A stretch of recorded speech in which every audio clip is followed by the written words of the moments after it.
Good day, Manacas. It's El Presidente. I'm here with a little story and a little product review. So I did something a few weeks back that I have many times told you guys not to do, and that is that I bought a boat without demoing it.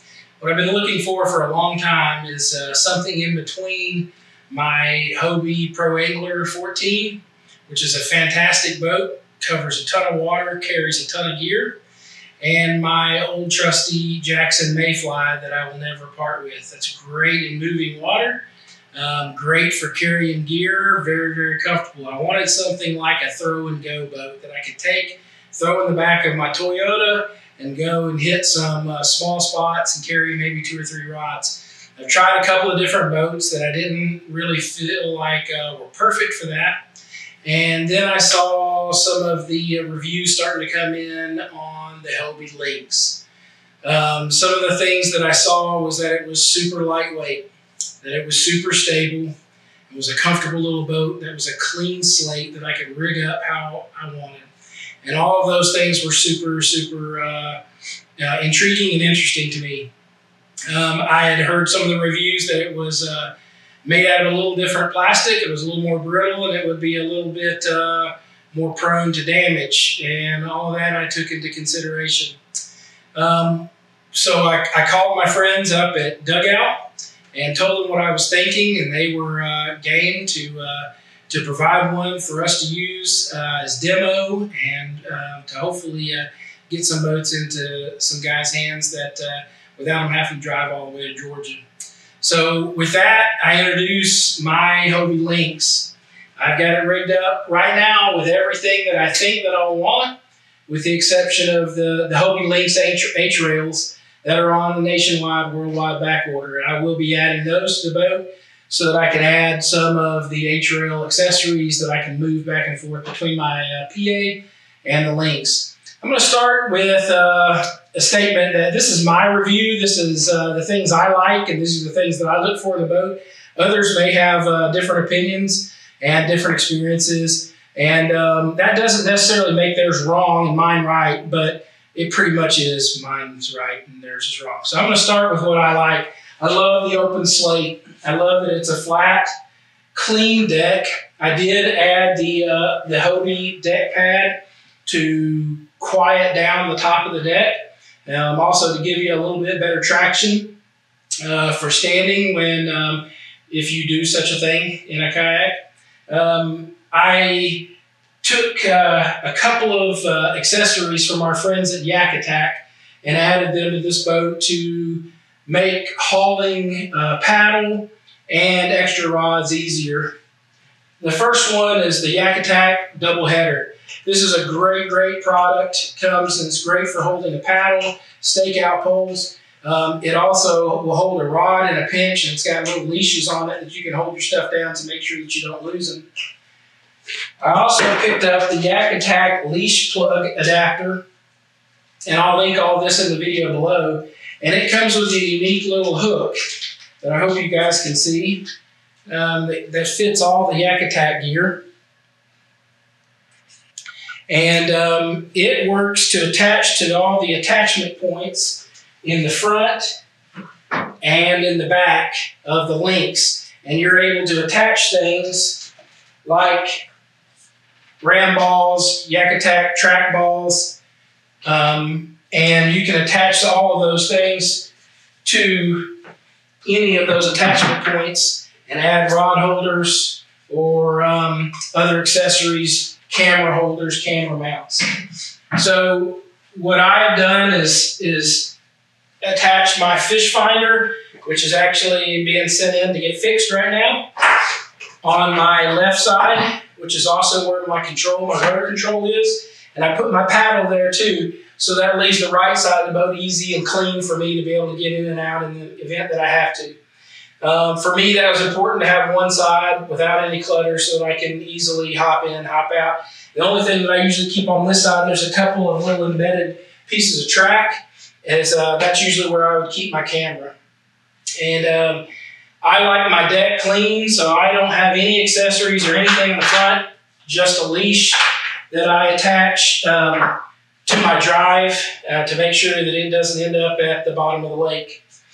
I did purchase a seat riser kit from Navarre Kayak Fishing and have that sent in. Other people can get it. It's 3D printed, and it raises the boat up, I don't know, maybe 1.5 inches, 1 3/4 inches. It raises the seat up, which for me makes it almost as tall as the PA seat and quite a bit taller than the Outback seat. Very, very comfortable, very sturdy.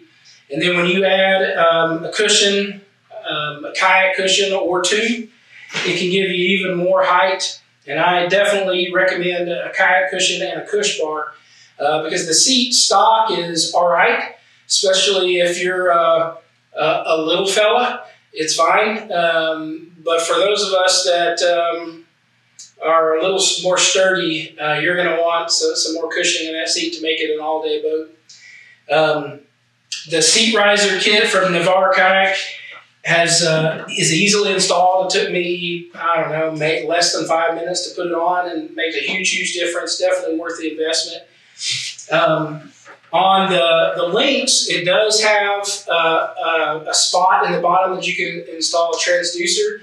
If it's a side scan, or if you want side scan, or if you want something like that, it is going to stick down beyond the bottom of the boat, and I didn't want to have to try to remember that every time I was moving the boat and have to worry about protecting it. So I installed the transducer inside the boat, and I coiled up all the transducer wire and everything inside that void inside the boat so that I had just a little bit sticking out up here at the top that I had to remember to keep up with. And it's just enough for like short trips and small things. For power, I use a little 20Ah Nakwa, and it'll run my 7-inch Lowrance all day long. For me, I haven't turtled in a long, long time, knock on wood somewhere. But I know I've been in kayak fishing long enough to know that it's not a matter of if, it's a matter of when that's going to happen. In a boat like this, it's this flattened deck, you catch current sideways, and it's going to tend to push the boat and try to push you over. So for me, an open crate or something like that just wasn't an option. So I fell in love years ago. I believe it was Robert Brown that put me on these Eagle coolers, dry box coolers, and they're fantastic. Numerous times I've completely turtled a boat and had it sit upside down for several minutes and been able to go and get all my gear out without any water or anything intruding inside. And it'll hold several 3,600 and 3,700 planos, so you can hold a lot of gear. I figured out by accident not long ago that I could put a strip of gear track from Yakattack and then a couple of their paddle holders, and I found out that it perfectly holds a catchboard, all but the original catchboard, but the new catchboard, aluminum, and the new polymer catchboard just click right in place and stay right there and out of the way, and it'll hang on to the lid even when I open and close it. And so for me, fantastic, it's out of the way. And again, this is a minimalist boat for me. I'm usually only going to carry 2 or 3 rods and a handful of planos or gear bags. I'm not going to carry just everything I own. And so I like to kind of have things up and out of the way. I did add the mount for my power pole, and I use that somewhat. Most of the time I anticipate using it on trips to the coast where I've got to deal with wind and tide, but I put it on because I wanted to kind of see what I thought about it. One of the things with this particular boat, particularly I think because of it's light on the front end, is that you get a little bit more water noise, you get a little bit more slap, and you'll notice that audibly as you're paddling or as you're pedaling. Taking out the insert that seals up where the power pole drive goes adds an additional noise. It doesn't affect performance, but I noticed it, the sound's there. And so kind of keep that in mind. It does kind of change up some of the noise. You'll hear it a little bit in front of you and a little behind you. But to me, it's worth it to be able to hold in place and to set up to make the right cast. The control for the rudder is right here off the back side of your seat. And you just give it a sharp tug and a pull, and that rudder will move and damage your garage door.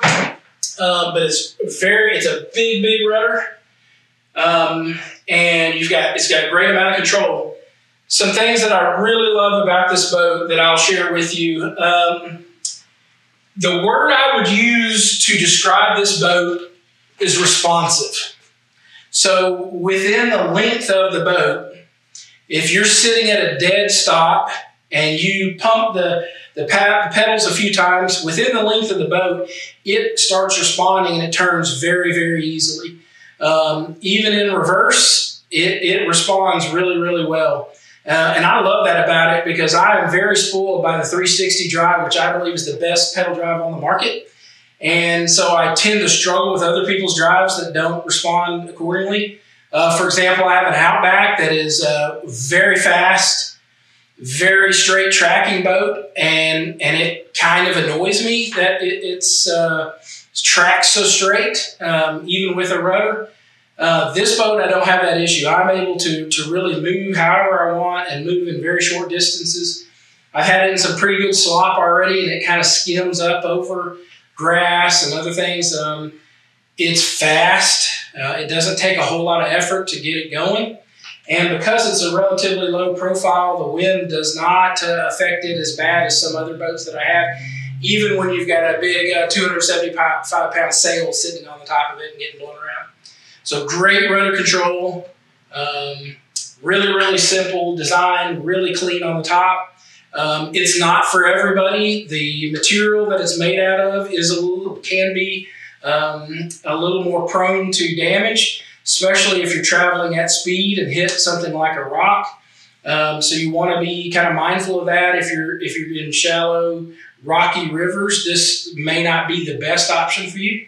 But for me, a throw-and-go boat that I can put in and pedal around or take down to the coast and hit salt flats, for me, it's a fantastic little niche boat that's in between two boats that I already love. So now we're going to pause the video and we're going to flip this thing over, and I'm going to show you some things that I found that I can put on here to help protect it in some way from impact. And so far it's held up great. So hang tight. We're going to pause the video and then flip this thing over and show you what we're doing. So the first thing I did is started looking for options to protect the bottom of the boat, and the easiest one I found was the Burley Pro Bumper Bro. It's made for the Lynx, already molded to it out of Kayak, I believe. Super tough, super durable, and protects the front, the most vulnerable part of the boat, of the Lynx. And I put it on, and there's instructions there with the adhesive. I also purchased what's called Paragard, which is a really thick and slick material that comes with adhesive on one side, and it has held up wonderfully. Just out of precaution on these curved sides on the side of the boat, I went back with some Gorilla Tape to hold that edge and make sure I didn't get any water intrusion, because it was kind of, I had to heat it up to get it to go around that curve real good and stay, and I just wanted to protect it. So I put it at the Paragard at all the points that I thought were most vulnerable for damage. And so I've got some here. All right, in conclusion, if you're looking for a great, simple, clean canvas that you can make your own, try the Hobie Lynx. It's got the 180 drive from Hobie with kick-up fins. Makes it a lot easier to cover water, a lot easier to spend more time with a rod in your hand, less time with a paddle in your hand. Comfortable, fast, responsive, super stable platform. Try a Hobie Lynx today by visiting our friends at Dugout Bait and Tackle, or give me a shout and we can arrange a time for us to get together and you can try mine. Special thanks to our friends at Yakattack for making great products that help us customize these blank canvases to make them our own. And I especially want to recognize Dugout Bait and Tackle for giving me the opportunity to make the video and to use the boat as a demo to help you guys kind of see the products that are available to you. Thanks, and we'll see you out on the water.